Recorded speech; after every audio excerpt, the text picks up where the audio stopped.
Ons is vanoggend weer in Genesis, waar ons verder sal gaan met die preek deur die woord, vers vir vers deur die Bybel. Genesis hoofstuk 2, ons is klaar met hoofstuk 1.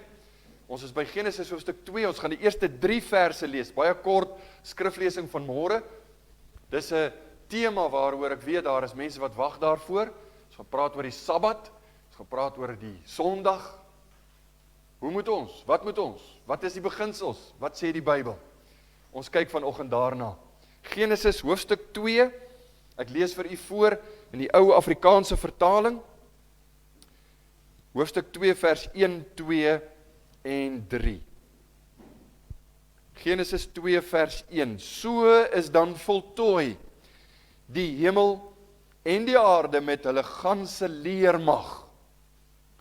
En God het op die 7de dag sy werk voltooi wat hy gemaak het, en op die 7de dag gerus van al sy werk wat hy gemaak het.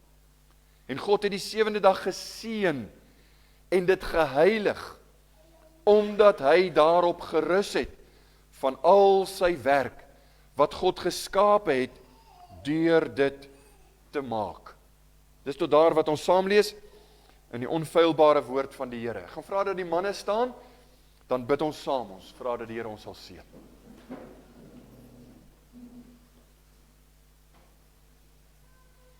O Here van die leerskare, U wat op die gerubs troon, God van Israel, U alleen is God. U is die God bo al die gode. Vanoggend is ons deel van u skepingswerk. Ons het nou met tyd oor die afgelope klompie weke gepraat oor u skepingswerk, die wonders wat u gemaak het. Ons is deel daarvan. Ons vorm deel van u onderhoudingskrag. Elke dag wat die son opgaan. Elke dag wat ons sien hoe die seisoen verander. Ons is nou in herfsttyd en die dae word al hoe korter. Daar is 'n bietjie 'n koelte in die nagte. Heerlike dae wat u vir ons gee, ons loof u, omdat dit u is wat dit gemaak het, en omdat dit u is wat dit onderhou. Op u woord is ons vanoggend by mekaar. Dis 'n dag wat u vir ons gegee het, om saam te kom en te luister na die voorlees en die hantering van u woord. Hoe ons dit menslik verklaar, kan feilbaar wees, maar u woord is ewig. En my gebed is dat u ons hierdeur sal seën. Dat elkeen wat hierna luister, gevoed sal word in hulle hart, hulle lewens ryker sal word, deur die woord, deur die krag van die werking van die Heilige Gees, en die kennis wat u vir ons is, en wat u vir ons gee. U ken ons lewens. U weet wat het ons nodig, lank voor ons bid. Nogtans wil u hê dat ons dit voor u sal noem. Ons wil as 'n gemeente kom pleit, dat u genade sal gee in hierdie tyd en vir ons reën sal stuur. Ons verdien dit nie, maar ons wil dit van u vra. Ons wil verder bid dat u ons genadiglik sal raak sien om vir ons u woord te stuur. Nie in mate nie, maar tot oorvloed. Dat ons u woord sal lief hê. Elke keer as ons dit oopmaak, as ons daaroor sing, as ons daaroor praat, sal u opnuut die middelpunt wees van ons lewe. Dat ons hele wese sal sentreer rondom u en u waarheid. Vir hierdie volgende paar oomblikke, is belangrike dinge waaroor ons kortliks moet praat. Gee vir ons genade, grawe ore om te luister, om te hoor. Wees u die een wat met ons spreek. In Jesus naam bid ons dit met dankbaarheid. Amen.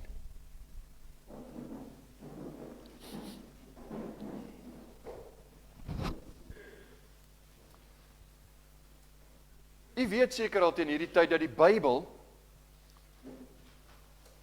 vandat die oorspronklike geskrifte, soos wat dit in bewaring gehou is, was dit nie ingedeel in hoofstukke en verse nie.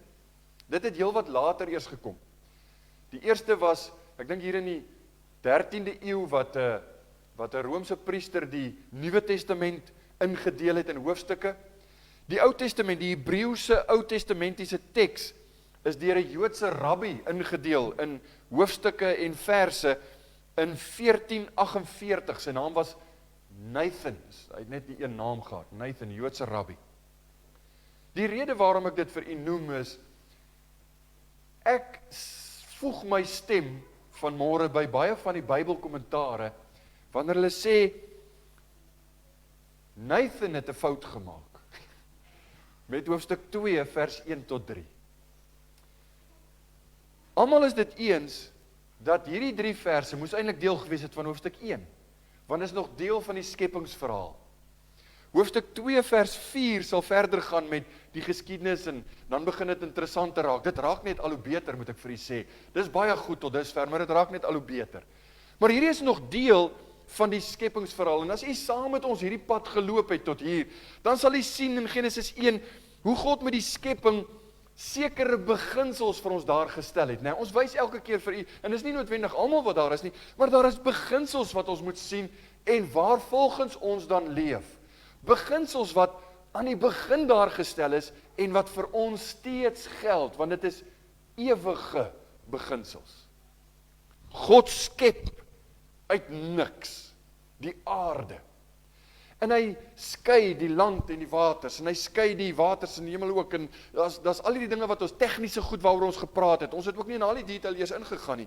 Maar God maak die aarde en hy vul die aarde met diere en plante en alles wat nodig is vir hierdie aarde om die woonplek te wees vir die mens. Die hoogtepunt, daar's vir my 'n mooi woord in Engels, die pinnacle, die hoogtepunt, die toppunt van sy skepping is die mens. Hy maak die aarde vir ons.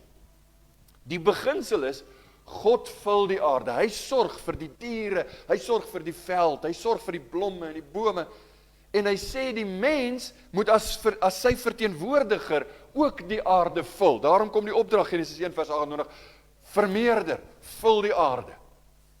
En so het ons 'n mensdom geword, wat reg oor die aarde woon. Die mens moet God naboots as God se verteenwoordiger op aarde. Baie van die beginsels moet op ons afvryf. En hierdie nabootsing gaan verder in die laaste deeltjie van die skepingsverhaal. Dit wat ons nou in, tussen hakies verkeerdelik hoofstuk 2, maar wat ons in die begin van hoofstuk 2 gaan behandel vanoggend, die laaste stukkie van die skepingsverhaal, eintlik wat by hoofstuk 1 dan nou hoort. Vers 2. En God het op die 7de dag sy werk voltooi wat hy gemaak het, en op die 7de dag gerus van al sy werk wat hy gemaak het. God het geskep, God het baie goed geskep, nou is hy klaar. Nou is hy klaar. Hy onderhou nog die skepping, maar hy laat dit nou aan die mens oor, om iets, daar is iets wat oorgaan na die mens in vers 3. En God het die 7de dag geseën en dit geheilig, omdat hy daarop gerus het van al sy werk wat God geskape het, deur dit te maak. God skep, hy maak die mens, die een vir wie hy alles gemaak het, nou seën hy die 7de dag, dit gaan oor op die mens, en hy sê dit sal heilig wees. So moet dit wees, totdat sy plan uitrol. Ek kan nie sê tot in alle ewigheid nie, want dinge gaan verander, maar totdat hierdie plan in finale vorm dan nou ontvou. Dis die finale, volmaakte prentjie van 'n lewe, en ek wil hê jy moet dit in die gedagtes kry. Dink aan 'n skepping voor die sondeval, né? Dis waar ons nou nog is. 'n Skepping voor die sondeval is 'n skepping sonder enige sleg, sonder dorings, sonder bloedvergieting. Selfs die leeu's eet gras of plante. 'n Skepping in sy volmaaktheid. Dis die laaste prentjie wat ons daarvan het. Diere, visse, voëls, al die seisoene, alles perfek geskape met die groot doel om God te verheerlik. God moet verheerlik word. Al die ander skepingsdae was vol aktiwiteite, né? God het geskape, God het gemaak, God het wonderbaarlik, bonatuurlike werk gedoen. Maar die 7de dag is anders. Want die 7de dag is 'n dag van rus. Daar's nie aktiwiteite nie. Dis 'n dag van rus. Vers 2 weer net vinnig. En God het op die 7de dag van sy werk voltooi wat hy gemaak het, en op die 7de dag gerus van al sy werk wat hy gemaak het. Die woordjie gerus, hy het op die 7de dag gerus, is die Hebreëse woord Shabbat. Beteken 'n pause as jy wil. Stop. Sit neer die toerusting. Sit neer die gereedskap. Dis nou die Shabbat. Nou is dit 'n belangrike ding om raak te sien. Eerstens, God se skepingswerk is klaar. God het geskep, en elke keer staan hy en hy sê, dis goed. Hy skape iets wonderlik en hy sê, dis goed, dis baie goed. 7de dag, is klaar. So sy skepingswerk het gestaak. Maar dit beteken nie God se werk het gestaak nie, want sy voorsienigheid gaan voort. Sy werk van onderhouding, sy werk van voorsienigheid, nie net in die skepping nie, maar in my lewe, in u en in my lewe, in die wêreld, gaan voort. Ek wil vir u 'n stukkie lees uit wat ons ken as die Westminster Confession. Dis 'n baie gereformeerde belydenisskrif, maar goed, hierdie belydenisskrif is altyd goed om te lees. Dit buig 'n bietjie jou brein, want jy moet baie hard dink as jy dit lees. Dis lang sinne en groot woorde. Vir jong mense, jy moet dit 'n paar keer lees en mooi ding. Maar ek wil net 'n frase lees. Dis in hoofstuk 5 van die Westminster Confession. Dis die Afrikaanse vertaling daarvan, jy kry hom in Afrikaans ook. God, die groot skepper van alle dinge, dra, bestuur, skik en regeer alle skepsele, dade en dinge, van die grootste tot selfs die kleinste, deur sy alwyse en heilige voorsienigheid. Onthou ek het gepraat van sy voorsienigheid gaan aan. Dit is wat die Westminster Confessie sê. Volgens sy onfeilbare voorkennis en die vrye en onveranderlike raad van sy wil. Al wat hulle sê is, God se hand is nog aan die werk. Hy het opgehou met skep. Die 6de dag het hy klaar gemaak. Maar sy hand van voorsienigheid gaan aan. Hy dra ons nog. In Johannes 5 maak Jesus 'n verlamde man gesond. En hy verwys na hierdie aspek van sy werk wat aangaan. Hy maak 'n verlamde man gesond op die Sabbat. Jy ken die verhaal. En nadat hy die man gesond gemaak het, sê hy vir hom, staan op, neem jou bed, gaan na jou huis toe. Wonderlike ding, op die Sabbat. En die Fariseërs hoog ontstoke, hoe kan hy dit doen hoe kan hierdie man sy bed dra op die Sabbat? Jy weet, dis nou hierdie, hulle wette is verbreek. Jesus praat van God se werk van voorsienigheid. In Johannes 5 vers 17, en hy sê, Jesus antwoord hulle, my Vader werk tot nou toe, en ek werk ook. Waarna verwys hy? Waarvan praat hy? God se werk van voorsienigheid. Hy voorsien, hy dra, hy beskik, hy bepaal, hy is besig, sy hande is besig nog steeds in die skepping. Hy het geskep, gerus, maar sy werk gaan voort. Nou in dieselfde sin praat die Hebreërs skrywer van God se voorsienigheid. Hebreërs 1 vers 3 sê, hy, verwys na die Here Jesus, wat die afskynsel is van sy heerlikheid, dis God se heerlikheid, en die afdruksel van sy wese, en dan sê hy, en alle dinge dra. Dit is God wat alle dinge dra. Hy onderhou die ganse heelal. Die maan, die son, die aarde wat om die son gaan, die planete, die seisoene is daarom in sy hand. Die wolke, die plante, die diere, u en ek, alles word gedra. Dis 'n baie mooi woord om te sê, hy onderhou dit.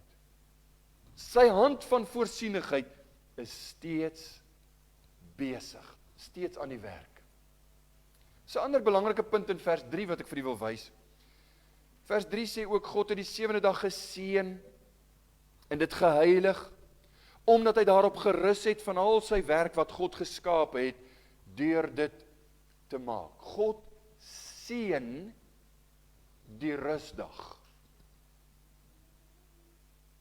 Het jy opgemerk, daar was tot dusver nie een lewende wese, dat ek het anders stel, anders as die lewende wesens in die mens, is dit die eerste keer, dat God 'n ding seën. Die lewende wesens is geseën, die mens is geseën, maar hier is 'n ding, 'n dag, 'n pause as jy wil, wat God seën. En is duidelik, dat hy dit seën, sodat dit goed sal wees, vir die skepsele wat hy gemaak het. Hierdie pause, hierdie rusdag, hierdie Shabbat, is 'n seën vir die mens. Dis 'n seën vir die skepsele wat hy gemaak het. Die ander dae, en dit wat daarin gemaak was, is goed. Maar hierdie laaste dag, seën hy, en hy maak dit heilig. Dis 'n spesiale ding. Nou ons dink aan werk as 'n seën. Die Engelsman sal sê, dis 'n blessing. Nou, werk is 'n blessing. Maar as God daarna kyk, dan plaas hy op hierdie rus, plaas hy ook 'n seën. Vir u en vir my. 'n baie bekende Engelse, of eintlik Amerikaanse prediker, David Wilkerson, hy het gesê, in the natural world, fruitfulness is associated with rest. A field cannot be farmed constantly. It needs a period of lying fallow to ensure continuing fruitfulness. Written into God's creation is the necessity of rest. God het geweet, toe hy die mens gemaak het, toe hy diere gemaak het, met sy skepping het hy geweet, hierdie is 'n volmaakte eenheid, hy sal dit dra, maar daar's nodig om 'n periodieke rus te wees. Dis nodig, dis noodsaaklik, dis 'n seën. En ek wil vir u sê, hier is 'n sleutel tot 'n vrugbare en 'n geseënde lewe. Hier is 'n belangrike sleutel wat mense vandag baie maklik verloor. 'n Sleutel tot 'n vrugbare en 'n geseënde lewe. God het die Sabbat geheilig. Met ander woorde, wat beteken heilig? Om iets eenkant te sit, om dit af te sonder. Dis die bronbetekenis van die woord heilig. God het die Sabbat geheilig, hy het dit eenkant gesit. Dit was die eerste ding wat God heilig verklaar het. En die realiteit daarvan is, dat die Sabbat 'n ewige instelling in die hele skepping sal wees. En jy besef hierdie realiteit, as jy bietjie verder lees in die Bybel, jy kom by Eksodus 20 by die gee van die wet. Eksodus 20 vers 8, 9 en 10. God sê vir sy volk, gedenk die Sabbatdag dat jy dit heilig. 6 dae moet jy arbei en al jou werk doen, maar die 7de dag is die Sabbat van die Here jou God, dan mag jy geen werk doen nie. Jy of jou seun of jou dogter of jou diensknegt of jou diensmaag of jou vee of jou vreemdeling wat in jou poorte is. Dis 'n instelling van God, wat hy geseën het, geheilig het, met 'n bedoeling dat dit 'n ewige instelling, dat dit 'n instelling moet wees vir die mens. Ek wil jy moet ook oplet dat die toepassing van hierdie gebod, van die 4de gebod, is nie net vir Israel nie. Dis vir alle mense. Net soos wat steel en moor en oorspel en al die ander 10 van die 10 gebooie 'n instelling is, 'n morele wet wat gegee is vir die mensdom, so word die 4de gebod gegee vir die mensdom. En die vraag is, hoekom? Was die Sabbat nie net vir die Jode nie? Is die Jode nie die ouens wat geassosieer word met, hulle hou mos die Sabbat? Is dit nie die Jode wat verbind is daartoe en die ander nie? Nee, dis vir almal. Waarom? Waarom moet almal die Sabbat hou? Dit moet jou laat dink, dit moet jou vra, hoekom moet almal die Sabbat hou? Wel, ek dink die teks antwoord die vraag, Eksodus 20 vers 11, want in 6 dae het die Here die hemel en die aarde gemaak, die see en alles wat daarin is, en op die 7de dag het hy gerus. Daarom het die Here die Sabbatdag geseën en dit geheilig. So net soos al die ander gebooie, is die 4de gebod 'n refleksie van God se karakter. Dis 'n refleksie van wie hy is. Dit sê iets van sy onveranderlike wil. Hy wil hê dat die mens, nie net sy volk nie, dat die mens moet werk, maar dat ons moet rus. Periodiek moet rus. Hy eis dat almal op hierdie rusdag aan hom sal dink. Kyk wat sê hy, in 6 dae het die Here die hemel en die aarde gemaak, die see en alles wat daarin is, en op die 7de dag het hy gerus. Daarom het die Here die Sabbatdag geseën en dit geheilig. Hoekom moet ons die Sabbatdag hou? Want die Here moet aangedink word. Die Here se werk, sy instelling moet aangedink word. Nou hierdie tema van die Sabbat is 'n geweldige tema. Kan ek vir u sê, toe ek nou moes voorberei en ek het al gesien hierdie ding kom, toe ons begin het met Genesis, het geweet hier kom 'n ding. Want een of ander tyd gaan ons kom by die Sabbat en mense het vra. Daar's allerlei vrae. Ons wil weet, maar wat verwag die Here van my? Dis 'n teologie in die Bybel. Dis 'n groot saak in die Bybel. Die uitdaging is, en ek gaan dit vanoggend vir u baie maklik opdeel in 3 eenvoudige beginsels, sodat u en ek kan weet, wat beteken die Sabbat? Hoe moet ek optree teenoor die Sabbat? En wat is God se wil vir die Sabbat, wat hy dan nou gegee het?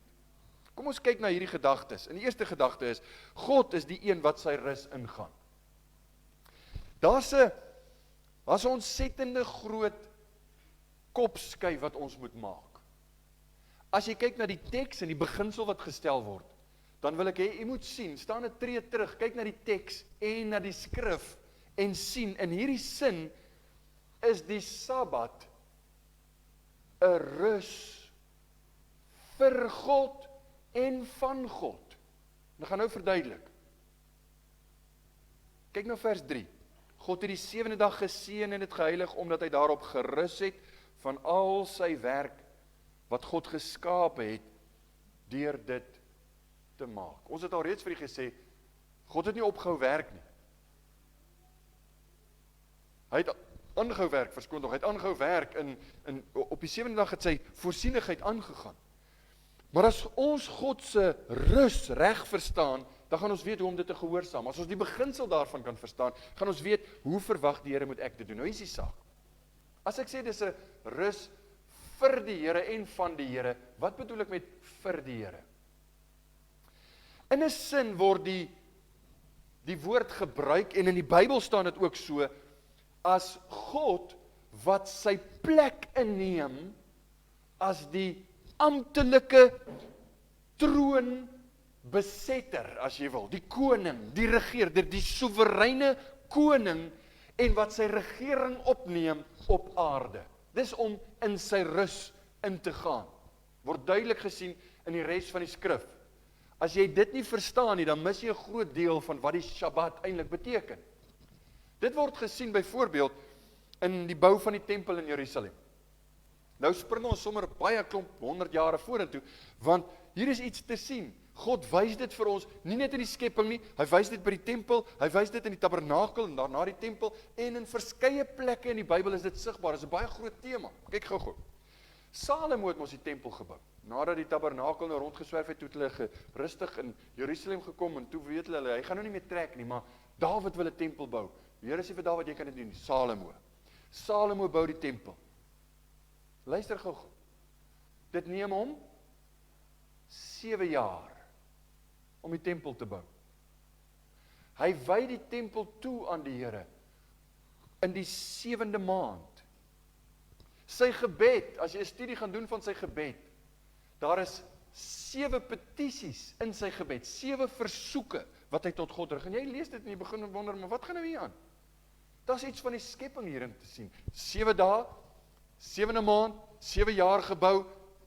En hierdie 7, party ons gaan liries oor die 7, dit beteken bloot net, hier is 'n beeld. Die skepingsbeeld is baie duidelik by die tempel. Dink aan die toerusting by in en om die tempel. Daar word gepraat van palmtakke en granaatjies. Die tempel is eintlik die skepping in die klein. Dit is 'n beeld van God se volmaakte skepping. In die tempel ook is dit sigbaar. En hy kom maak dit sy rusplek. Hy gee sy seun met die wolk van heerlikheid wat kom rus by die tempel ook. Maak hy dit as die een, hy is die koning wat regeer. Dawid beskryf ook die tempel as die rusplek van die ark van die Here. Later Salomo, hy bid by die inwyding van die tempel hierdie woorde, 2 Kronieke 6 vers 41. Staan dan nou op na u rusplek, Here God, u en die ark van u sterkte. Laat u priesters, Here God, met u heil bekleed wees en laat u gunsgenote hulle verheug in die goeie. Dis die rusplek van God. So u sien, die aarde is nie net die plek waar die mens sal woon nie, die aarde is ook die plek waar God as soewereine heerser, dis die voetbank van sy voete. Hy sal hier regeer, die mens is sy verteenwoordiger, hy sal hier regeer. Die beste illustrasie hiervoor, as jy dink aan die Bybelse teologie daarvan is, soos wat jy 'n menslike regeerder kry, as jy nou in die vroeë jare was en jy het 'n koning gehad, of soos wat ons dit vandag het met ministers of presidente, dan is daar baie werk wat jou regeringstydperk vooraf gaan. Dit kan 'n verkiesingsveldtog wees, dit kan 'n oorlog wees, wat jy ook al moet doen om jou amp as koning of president of minister in te neem, wat jy ook al moet doen is die werk, dis die skepingswerk, en dan die dag as jy amptelik jou kantoor, jou amp, jou stoel, wat jy dit ook al wil noem, inneem as die regeerder, as die leier. Dit is die gedagte wanneer God sê, jy neem nou die leiersels oor, jy's nou in beheer. Dis God wat geskape het, en nou gaan hy sy rus in, omdat hy sy troonposisie bevestig. Na die skepping het God sy posisie ingeneem, en nou gaan hy sy planne in plek sit. En hier is iets wat ek nou gaan sê, en ek gaan weer daarna verwys, en ek gaan dit weer sê, en ek gaan dit tot vervelings toe sê, en jy sal dit oor en oor sien in Genesis. Wat ook al nou gaan gebeur in die verloop van gebeure, daar is niks aan toeval oorgelaat nie.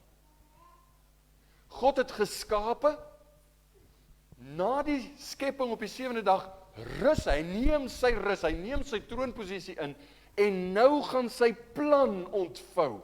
Nou gaan sy bepaalde plan vir die mensdom, vir die wêreld, vir alles, gaan nou begin uitspeel. Want hy is die soewereine koning. Kan ek dit weer sê? Ons sing dit. Niks word aan toeval oorgelaat. Ons sing dit op verskeie plekke in ons liedere. En as jy dit werklik glo, dan moet jy besef, ook in Genesis, niks was toevallig nie. Niks was 'n glipsie of 'n oorsig nie. Daar was foute van die mense kant af, maar God se plan word altyd uitgevoer. Dis hier waar dit belangrik is om te noem dat die ander dae, het jy opgelet, die ander dae het geëindig met, en dit was aand en dit was môre die soveelste dag. En dit was aand en dit was môre die soveelste dag. Het jy opgemerk, dit was nie by die 7de dag genoem nie? Die bedoeling was, die 7de dag is simbolies ook van God se regering, en daar is geen einde nie, né? Daar kom nie 'n einde aan God se regering nie. Sy Sabbatsrus is nie beperk tot Israel nie. Sy Sabbatsrus was nie beperk net tot die tuin van Eden nie. Sy Sabbatsrus is oor alle volke, oor alle nasies, oor alle gebeure wat ook in die geskiedenis sal voorlê op daai stadium, dis die begin van die mensdom. Wat ook al sal voorlê, God se regering is daaroor, want hy is die groote, soewereine hemelkoning. Nou baie kinders van God, ek wil dit vir u sê, want hier is 'n stuk bemoediging in, wat ek u mee wil wegstuur ook. Baie kinders van God sal saamstem, God is soewerein. Ja nee, God is soewerein. En hulle weet, God het die reg om soewerein te wees, want hy is 'n groote God. Maar hulle wil hom beperk tot sekere goed, né? Baie keer die groot goed. God is soewerein oor die skepping, en hy is soewerein oor die natuur. Maar wat van die kleiner dinge? Wat van die individue? Daar's 'n klassieke teks waarin jy kan blaai as jy praat oor die soewereiniteit van God. Jesaja 46 vers 19. Ek wil dit vinnig vir julle lees. Dink aan die dinge wat tevore was. Van ouds af, dat ek God is, en daar is geen ander nie. Ek is God. En daar is niemand soos ek nie. Wat van die begin af, raai waarheen verwys Jesaja? Dis waar ons nou is. Die begin. Wat van die begin af verkondig die einde. En van die voortyd af wat nog nie gebeur het nie. Wat sê, my raad sal bestaan en al wat my behaag, sal ek doen. Vriende, jy kan nie daarin verander nie. Ek dink, as jy praat van God se soewereiniteit, as jy begin daar woorde byvoeg soos maar, of behalwe, of iets waar jy iets wil uitsluit, dan sê jy verstaan nie soewereiniteit nie. Daar's goeie boeke hieroor, en ons het nie tyd. Hoe sal een ou gesê, don't get me started on this, nee, daar is baie wat ek hieroor kan sê. Paulus praat byvoorbeeld van iets so belangrik vir ons, soos ons saligheid, en hy sê, ons saligheid is gebaseer op die soewereiniteit van God. U en my saligheid is iets wat daarop gegrond is. Paulus leer in Efesiërs 1, dat hy voor die grondlegging van die wêreld gekies het. Wie is sy bruid? Hy gee genade soos hy wil. En ons het 'n probleem, ons sê, op grond waarvan kan hy dit doen? Op grond waarvan sê jy dit? Op grond, en dan sê Paulus, lees saam met my Efesiërs 1 vers 11, in hom en wie ons ook 'n erfdeel ontvang het, nadat ons van tevore daardeur verordeneer is, en dan hier, op grond waarvan? Ooreenkomstig die voorneme van hom, wys na God die skepper, hom wat alles werk, volgens die raad van sy wil. Alles is onder die soewereine heerskappy van die skepper koning, wat sy rus ingegaan het deur te sê, hy regeer. Hy is die ewige, soewereine heerser. Weet jy die ou wat die mees radikale uitsprake gemaak het oor die soewereiniteit van God? Weet jy wie is dit? Dis nie Spurgeon nie, dis nie R.C. Sproul nie, dis nie Frikkie Smit nie, dis Jesus. Want jy dink aan Jesus se uitsprake en jy sal dink, maar wat is die kleinste dingetjie? Wat is die mees weet jy, die onbelangrikste kwessies in die lewe is 'n mossie wat vrek. Wie is nou omgee oor 'n mossie? Of 'n haar wat van jou hoof afval? Matteus 10 vers 29 en 30. Jesus sê, word 2 mossies nie vir 'n stuiwer verkoop nie. Hulle is nie veel werd nie. En nie een van hulle sal op die aarde val sonder julle Vader nie. Dit beteken, hy weet, hy is heerser ook daaroor. En van julle is selfs die hare van die hoof almal getel. Jesus se punt is, as God dan die soewereine heerser is oor die groot goed, dan kan dit net wees as hy soewereine heerser is ook oor die klein goedjies in hierdie lewe. En hy maak dit so klein soos selfs die hare op jou kop. God weet van elke haar wat uitval. Vir party van ons is dit meer 'n krisis as vir ander, né? God weet. Hy weet nie net nie, hy regeer daaroor. Hy is die soewereine heerser. Nou as dit waar is, en dit is waar, as dit so is, en die Bybel leer dit is so, hoe salig is dit dan nie, vriende, vir een vir my? Hier kom 'n stuk bemoediging. Hoe salig is dit nie vir ons om te lees in Matteus 10 vers 31? Wees dan nie bevrees nie. Julle is baie meer werd as, julle is meer werd as baie mossies. Ons hoef nie bang te wees nie. Ons hoef nie ons naels te kou en angstig te raak as ons sien hoe dinge gebeur in die wêreld nie. Wie is die heerser? Wie is die een wat oor alles regeer? Hy is steeds die soewereine koning. Onthou dit. Onthou dit wanneer ons deur moeilike tye gaan. Onthou dit wanneer ons deur hartseer en slegte dinge in ons lewe gaan. Onthou dit wanneer dinge nie loop soos wat ek dit wil hê nie. Ek land by 'n werk en is nou nie meer so lekker daar nie en ek sê, het ek nou verkeerd gekies? Wat gaan nou hier aan? Dit was God se plan vir jou. Daar's 'n bepaalde rede. Dinge gebeur nie lukraak nie. Daar bestaan nie so iets soos toeval nie.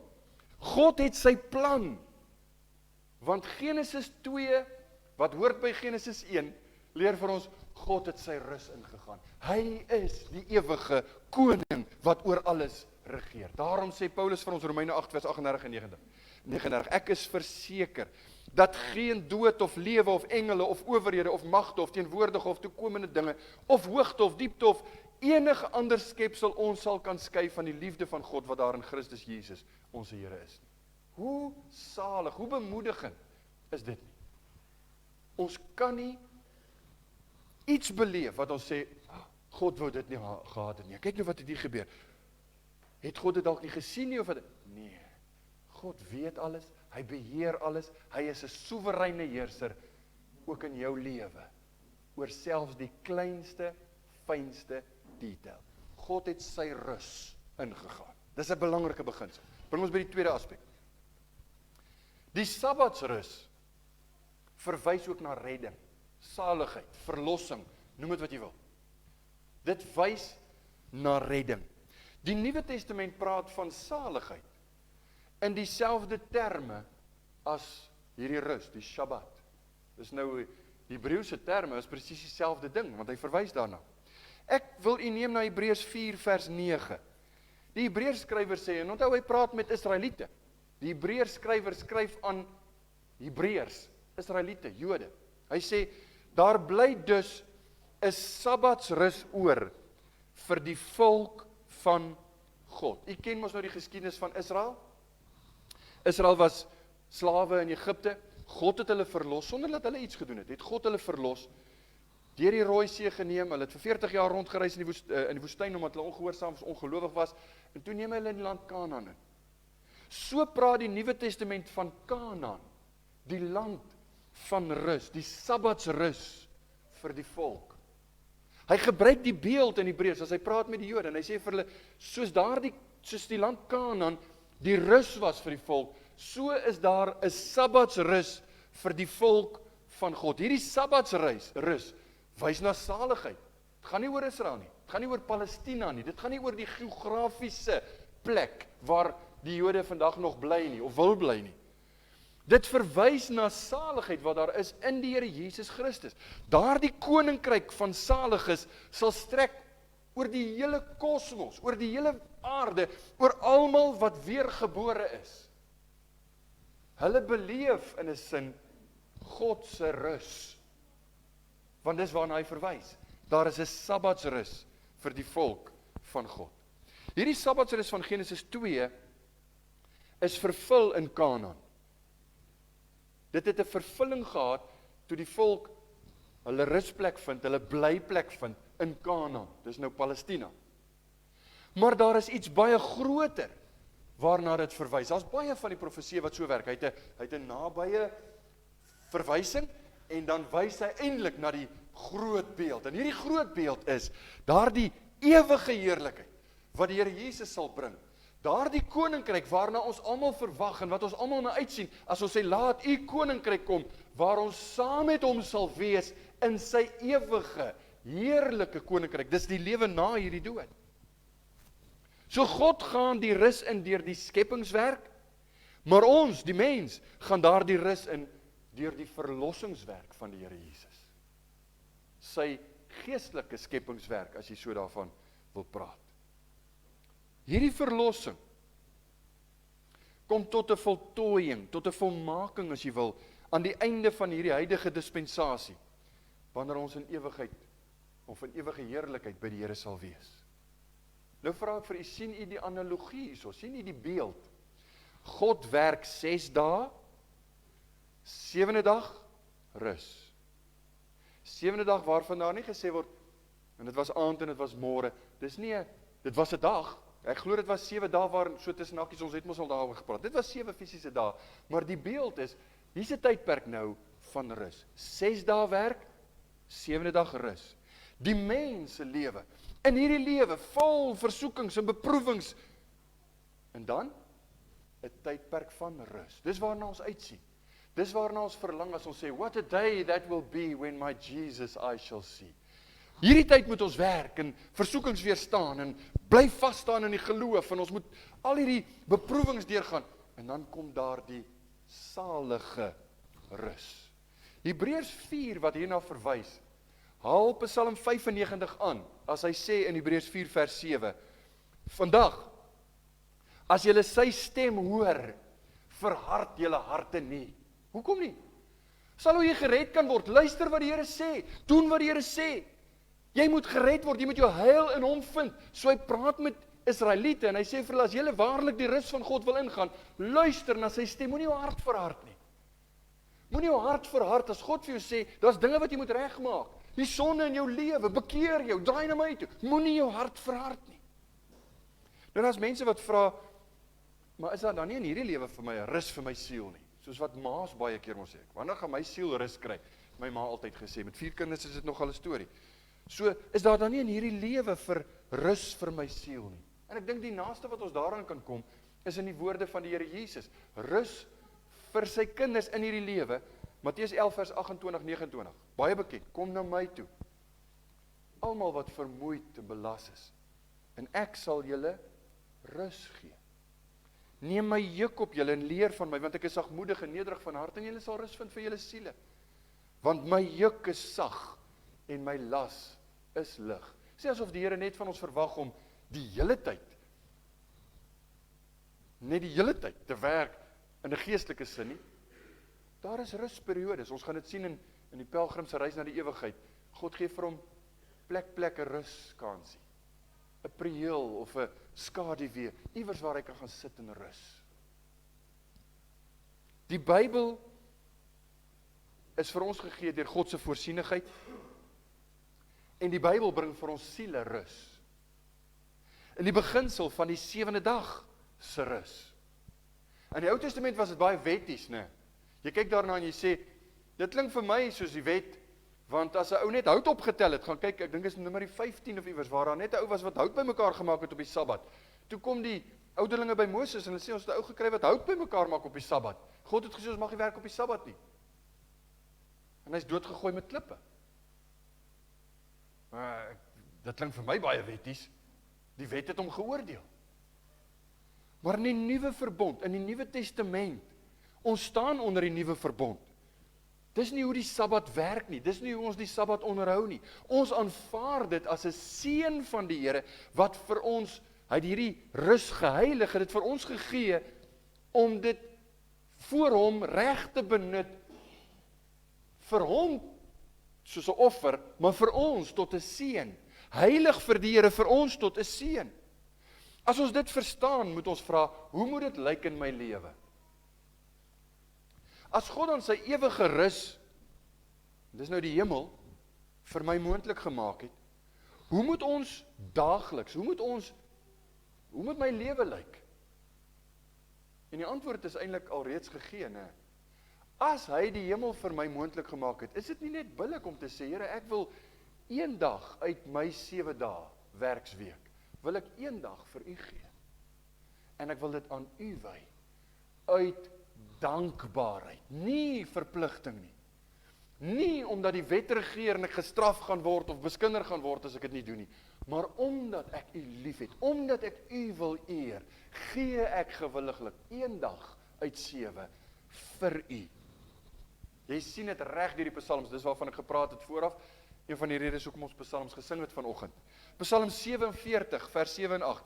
Psalm sing tot eer van God. Psalm sing tot eer van ons koning. Psalm sing, want God is 'n koning van die hele aarde. Psalm sing met 'n onderwysing. Hy praat eintlik van sy kinders moet bymekaar kom en hom eer. Hoekom? Hy maak die hemel vir ons moontlik. Hy gee vir ons alles wat ons het. Een groot verskil tussen die Ou Testamentiese Sabbat en die Nuwe Testamentiese Sabbat is die dag natuurlik waarop ons dit hou. Want in die Ou Testament het hulle dit op die 7de dag, soos wat God dit hier gestel het. Hy het 6 dae gewerk, 7de dag gerus. In die Nuwe Testament toe verander die dinge. Want die beginsel geld nog, maar die dag het verander. Hoekom het die dag verander? Waarom kom ons op Sondag bymekaar? Want ons is op die eerste dag van die week. Hierdie vir die kinders, dis die eerste dag van die week. Sondag is die eerste dag. Hoekom kom ons op die eerste dag van die week bymekaar? Die apostels het op die eerste dag van die week die mense, die gemeente laat bymekaar kom. Die Here Jesus het opgestaan op die eerste dag van die week, en toe raak dit die gewoonte vir die kerk om op die eerste dag van die week te vergader. Handelinge 20 vers 7, 1 Korintiërs 16 vers 2, hoe hulle dit so gedoen. Hoekom? As gevolg van Jesus se opstanding, die uitstorting van die Heilige Gees, al hierdie dinge was, en luister nou mooi net skepingstaal, Jesus se nuwe skepping met die geestelike koninkryk. Hy het opgestaan, hy het dit moontlik gemaak. Hy stort sy Heilige Gees uit, begin die kerk. Dis die nuwe skepping. En dit is op 'n Sondag. Dit het alles plaasgevind op die eerste dag van die week. Weet jy, dit was ook niks vreemd vir die Jode nie. Vir ouens wat wil beklei hieroor, sê ek altyd, dit was vir die Jode ook nie 'n kwessie nie, in die opsig. Ek wil nie sê die Fariseërs, vir hulle was dit 'n kwessie, maar hulle het dit verkeerd verstaan. Die Jode, die 8ste dag, dit is die eerste dag van die volgende week, het hulle baie keer gehou as 'n besondere dag in hulle feeste. 7 dae lank fees gevier, die hoogtepunt, met 'n begrip daarvan, dit gaan oor die ewige koninkryk waarna dit verwys, die hoogtepunt was op die 8ste dag van die fees. Johannes 7 vers 37 en 38. En op die laaste dag, die groot dag van die fees, raai wat se dag was dit? Die 8ste dag, dit was 'n Sondag. Het Jesus gestaan en uitgeroep, hy staan by die tempel en hy roep uit, as iemand dors het, laat hom na my toe kom en drink. Hy wat in my glo, soos die skrif sê, strome van lewende water sal uit sy binneste vloei. Jesus het hierdie geleentheid in Johannes 7, hy het gewag tot op die 8ste dag. Waarna verwys dit? Die nuwe koninkryk. Dit was vir die Jode, selfs vir Jesus, die ouens wat dit verstaan het, was die 6de, of die 7de dag of die 8ste, die eerste dag van die week, was nie 'n kwessie nie. Ons vergader op die eerste dag van die week, want ons herdenk die opstanding van die Here Jesus. Dis vir ons die opstandingsdag. Ons kom by mekaar, ons aanbid die Here, ons word geseën deur die woord wat oopgemaak word en gepreek word, ons word geseën deur samesyn, ons word geseën deur die sakramente, ons het verlede week, of met die Paasnaweek het ons nagmaal gehou, ons word geseën deur hierdie dinge. Dis God se seën op die dag wanneer sy kinders by mekaar kom. En ek dink ons mis die belangrikheid van saamkom op die dag van die Here. As jy word en dink soos die wêreld. Want vir die wêreld is dit net bloot 'n afdag of 'n rusdag of nog 'n dag. Vir die kind van God, en ek wil vir u sê, as jy geestelik wil groei, rig jou Sondag in rondom die saamkom met kinders van die Here. Rig jou Sondag in om saam te sing, saam te bid, saam te luister na die woord. Kom deel in die sakramente. Dis hoe jy gevoed word, dis hoe jy die krag van die Heilige Gees ervaar. Dit doen iets vir jou. Een van die kommentare skryf en hy sê, God bepaal dit so, dat jy elke 7de dag, moet jy saam met ander kinders van die Here kom. Hoe ver, sê hy, kan jy in elk geval terugval in 6 dae se tyd? Voor jy weer by ouens kan kom en sê, hoorie, maar ek moet soos hierdie ouens die Here dien, ek moet regmaak wat verkeerd geloop het. Dis 'n manier waarop die Here ons, as het ware, hernu, leer, voed en help. Hoe geseënd is hierdie 6+1 routine nie, wat God vir ons gegee het nie? Hoe geseënd is dit nie om te besef, ja, ek het dalk baie moeilike week agter die rug, en ek het stryd gehad by die werk, en ja, as ek eerlik is, ek het die Here teleurgestel. Ek moes nooit so gepraat het nie, of ek moes nooit dit gedoen het nie, maar ek maak reg. Kom saam met ander kinders van die Here by mekaar, dinge val vir my in plek. Asaf, die psalmskrywer, hy het dit besef, want hy kyk na die ryk mense wat altyd net voorspoedig is, en hy sê, my voete het amper uitgegly. Dit beteken, ek het geestelik amper gestruikel, want dit maak nie vir my sin nie. Ek probeer so hard om die Here te dien, en ek kry swaar, en daar's ander ouens wat nie eens dink aan die Here nie, en dit gaan net altyd met hulle goed. Hy sê, tot ek in die heiligdomme van God gekom het. In ons praattaal, tot ek Sondag by die kerk was, toe besef ek, maar die Here werk bietjie anders. Let net op hulle einde, dan sien jy eintlik waaroor dit gaan. Dinge val net in plek, as jy hierdie beginsel handhaaf, uitleef en dit deel maak van jou lewe. Laaste gedagte. Dit gaan die kortste enetjie wees. Dis ook 'n praktiese rusdag vir ons. In die opsig moet ons God se patroon naboots met die skepping. Die seën van 'n rusdag, vers 3. God het die 7de dag geseën en dit geheilig, omdat hy daarop gerus het van al sy werk wat God geskaap het, deur dit te maak. God het nie rus nodig gehad nie. God het nie moeg geword, toe hy die son moes optel en hom op sy plek neersit, of toe hy, jy weet, bepaal het hoe ver met die maan van die aarde af weet. God het nie moeg geword daarvan nie. Hy het nie rus nodig gehad nie. Die rus waarvan hy praat, het ons vir die verduidelik, eintlik waarna dit verwys is sy posisie, maar dis vir ons. Want kom ons wees eerlik, ons het rus nodig. Ons het rus nodig. Die Here Jesus loop met sy disippels, en hulle was altyd aan die loop, oral een op pad, né? En nou loop hulle deur die landerye, en dit was niks vreemd nie, dit was ook nie verkeerd nie, dis hoe dit gewerk het in daardie tyd. As jy geloop het, kon jy pluk en eet. En dit was 'n Sabbat. Dit was 'n probleem vir die Fariseërs. Want hulle kyk na Jesus en hulle sien, jou disippels het are gepluk en uitgevryf en geëet. Jy mag nie dit doen op die Sabbat nie, sê hulle. Hulle verstaan nie waaroor dit gaan nie. Waarom vra die Fariseërs, waarom doen hulle wat nie geoorloof is op die Sabbat nie? In hulle terme sê hulle breek, jou disippels breek God se wette. Jesus sê hulle breek nie God se wet nie.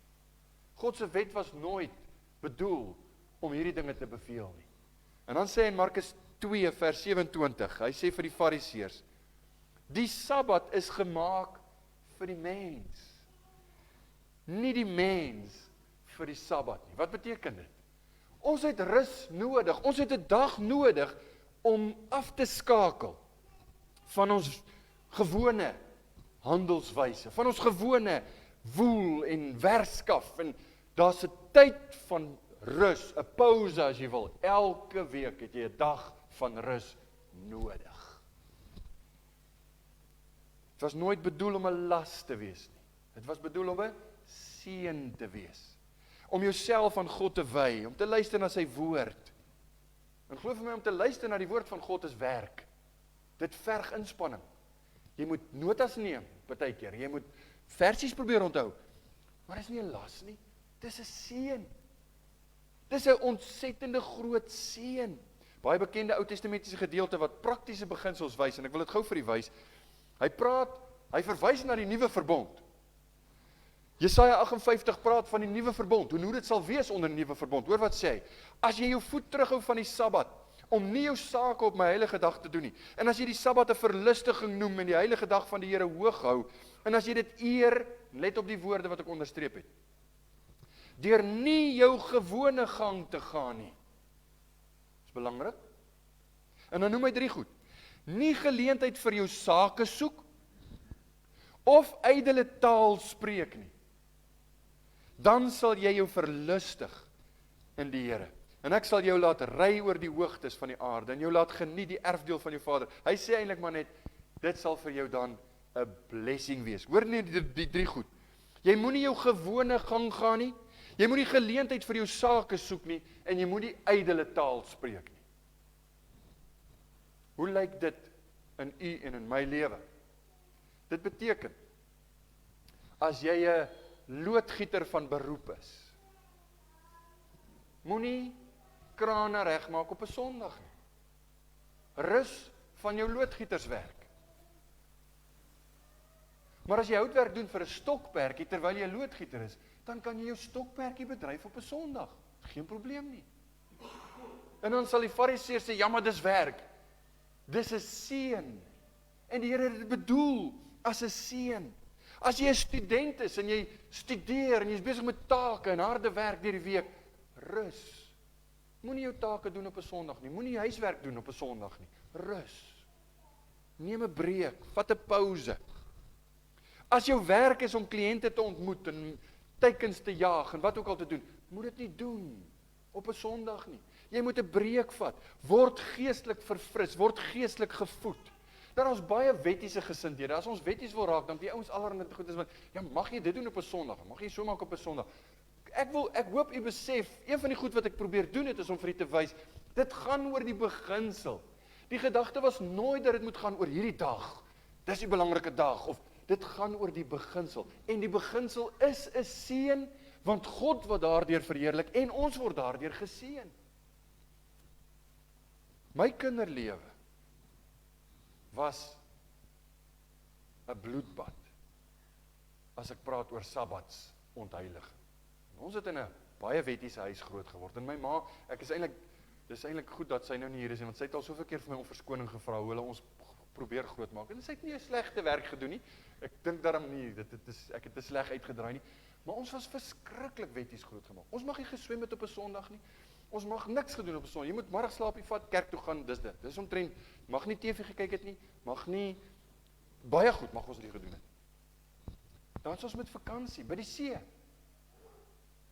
Mag nie swem nie. Jy sit met Lang oë en kyk na jou maatjies wat swem. Jy mag nie swem nie. Nou, die beginsel, jy moet dit geniet.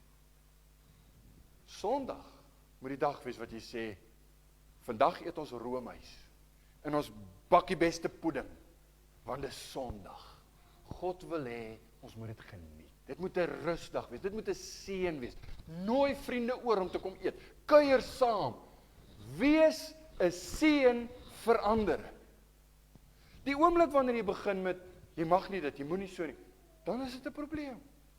Want dit is 'n liefdesoffer wanneer jy sê, ek is 'n huisvrou, en ek maak klere die hele week so. Die ou mense het ons gesê, as jy op 'n Sondag naaldwerk doen, gaan die naald in jou oog steek, of iets van die aard, is dit nie? In jou ma se oog steek. In die Here se oog, dis nog erger. Dis nog erger, jy weet, ek het dit nou nie geken, want ek het nooit naaldwerk gedoen nie. Dis nie waar nie. Dis bloot net 'n offer wat ons vir die Here gee, om te sê, Here, U het my deur hierdie week geseën met my werk, ek het hard gewerk. Baie van ons werk net Maandag tot Vrydag, Saterdag is in elk geval 'n behalwe rusdag, so, maar nou, vandag, ek gee vir U hierdie dag as 'n rusdag. Maar dit moet 'n feesdag wees, 'n spesiale feesdag. Verder het Jesus ons geleer, daar's natuurlik dinge wat gedoen moet word op die rusdag. Jy moenie jou gewone gang gaan nie, jy moenie sekere goed doen nie, vat 'n breek, maar hoor wat sê Jesaja, wat sal die gevolg wees, wanneer jy wel die rusdag eer. Jesaja 58 vers 14, dan sal jy jou verlustig in die Here, en ek sal jou laat ry oor die hoogtes van die aarde, en jou laat geniet die erfdeel van jou vader Jakob, want die mond van die Here het dit gespreek. Vriende, hierdie moet 'n getuienis wees. Terwille van die Here moet dit 'n getuienis wees teenoor die mense daar buite, hoe ons Sondag deurbring. Ek het al baie keer vir lidmate gesê, jou buurman moet wonder, wat gaan nou hier aan, want 'n Sondag, hoekom is hy nou nog nie kerk toe nie? Want hy gaan altyd kerk toe op 'n Sondag. Dis hoe dit moet wees. Jou buurman moet wonder, wat gaan nou hier aan, want hy doen nooit, jy weet, hierdie tipe goed op 'n Sondag nie, wat? Dit beteken nie ons is wetties, dit beteken net, mense sien, daar's anders denkendes oor die dinge van die Here. Mense moet sien, ons eer die Here, dis 'n getuienis, en ons moet dit hoog ag. Sommige ouens sal sê, maar dis onrealisties, jy weet jy, ek kan nie, as jy weet hoe lyk my dagboek, ek kan nie 'n afdag vat nie, ek kan dit nie maak nie, my teikens sal nie behaal word nie, my boeke gaan nie klop nie, my besigheid sal vou, jy weet, dit gaan nie gebeur nie. Ek wil vir u iets sê, ons het begin met die gedagte van God, wat as soewereine koning sy rus ingegaan het. En die eienskap wat jy ontken, as jy die rusdag nie hou nie, is juis die soewereiniteit van God. Die feit dat hy jou sal seën, as jy dit hou, ongeag wat jy daardeur gaan mis. En ek, hier staan voor u, 'n lewende getuie daarvan. Nou kan ek dit sê, dit was in die tyd toe ek nog baie wetties was, toe ek nog 'n kind in die huis was, maar ek het 'n reël gehad, en dit op 'n stadium, het dit woes gegaan in my hoërskooljare, en jy word gedruk, akademies, ensovoort, en ek het hierdie standaard gehad van, ek sal nie op 'n Sondag huiswerk doen nie. Dit was eintlik 'n goeie ene vir my, maar ek sal nie op 'n Sondag huiswerk doen, ongeag wat. En dan kom daar tye, wanneer jy, ek onthou in die rekordeksamen in matriek, en dis druktye, dis moeilike, daar's dinge wat nog moet gebeur, en ek het gesê, ek gaan die Here eer. En kan ek vir u sê, hy het my geëer. Dis maar net hoe dit werk. Want sy soewereiniteit is oor diegene wat hom eerbiedig. As jy die dag, hierdie rusdag verontagsaam, dan moet jy weet, jy's op jou eie. Hierdie soewereiniteit van God, sy seën, sal nie saam met jou wees nie. Dis amper soos Israel in die klein myne van Egipte. Hulle moes dag en nag, 7 dae per week, moes hulle werk, hulle was sonder die Here. Toe die Here hulle daar uitneem, het hy vir hulle sy rus gegee. Ek sluit af. John Paton, 'n baie bekende sendeling, wat die Here kragtig gebruik het in die New Hebrides eilande, het vir die Here groot werk gedoen. Inteendeel, die Here het 'n hele eiland, onder hy en sy vrou se bediening, die Here die hele eiland omgekeer. Baie mense is gered. Maar dit was 'n woeste eiland. Hierdie Hebrides eilande was kannibale, hulle was barbare. Dit was verskriklike mense. By geleentheid het John Paton en sy vrou, hulle moes terugvlug, terwille van hulle eie veiligheid, terug Engeland toe. En toe hy in Skotland kom, eintlik Skotland, toe hy in Skotland terugkom, waar Sondag toe nou nie meer Sondag is nie. Maar op die eiland Havana waar hy was, het hy dit geken, dat selfs die inboorlinge het Sondag gehou. Sondag was kerkdag, Sondag het hulle gepreek, Sondag het hulle die Here geëer. Kom hy in Skotland, en dit is asof daar geen verandering is van Sondag na die ander dae nie. En John Paton het by geleentheid gesê, "Oh, how my heart yearns for the holy Sabbaths of Anawa." Dis die eiland waar hy was. Hoe verlang my siel nie, om saam met my mense, wat die Here saam met my dien, op 'n Sondag by die huis van die Here te wees, en om te weet, dis 'n rusdag, vir die Here wat ons dit gee. Kom jy agter, dis 'n hartskwessie? Kom jy agter, dit gaan oor my gesindheid teenoor die Here, my gesindheid teenoor sy woord. Ons is nie wetties nie. Ons wil nie wetties wees daaroor nie. En ons hou nie boek, as ons sien iemand doen dit en dat op 'n Sondag, waar was jy nou weer? Maar ons wil graag mense hier hê, want dit sê iets, as ons sien, mense kom gewilliglik om die Here te aanbid. Kom by mekaar, luister na die woord, dien mekaar, dien die Here. Nie net om te kyk, wat kan ek kry nie, maar wat kan ek gee, hoe kan ek dien? Om die Here so te verheerlik. Dit sê iets van jou getuienis. Dit sê iets van jou verhouding met die Here. En mag dit weerspieël word, ook in ons lewe. Amen. Kom ons bid saam.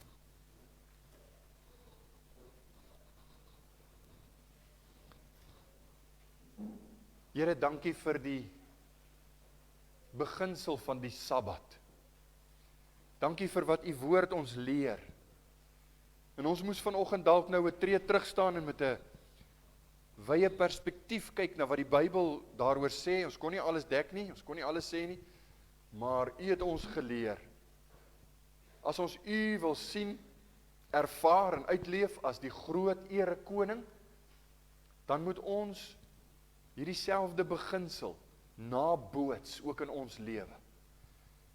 En dis nie asof u dit nodig het nie. Ons het dit nodig. Daarom wil ek die eerste een wees om vir u te sê, baie dankie vir 'n rusdag. Dankie vir 'n dag elke week, waarin ons batterye kan herlaai, waarin ons 'n geleentheid het om te luister na die woord, saam kan kom met ander kinders van die Here, lekker saam te sing, luister na die Bybel, drink 'n koppie koffie of tee, kuier saam. Dis vir ons hart goed. En dit is vir u goed. Ons wil u daarvoor dank. Ons lewe in 'n tyd wat baie hoë eise stel. Ek weet hier is mense onder ons wat geweldige druk ervaar. En ons kan nie altyd kies wanneer ons 'n afdag kan vat, of ons kan nie altyd ons eie program vasstel nie. Maar help ons dat ons gesindhede, dat ons harte ingestel sal wees om u woord te verstaan en om u woord gewilliglik uit te leef. Dit sal u eer en dit sal vir ons seën. Ons het wysheid nodig, ons het durf nodig partykeer, maar ons het nodig om geloof te hê in die woord, 'n liefde vir dit wat u ons leer. U is vir ons baie goed, ons loof en ons prys u naam. Amen.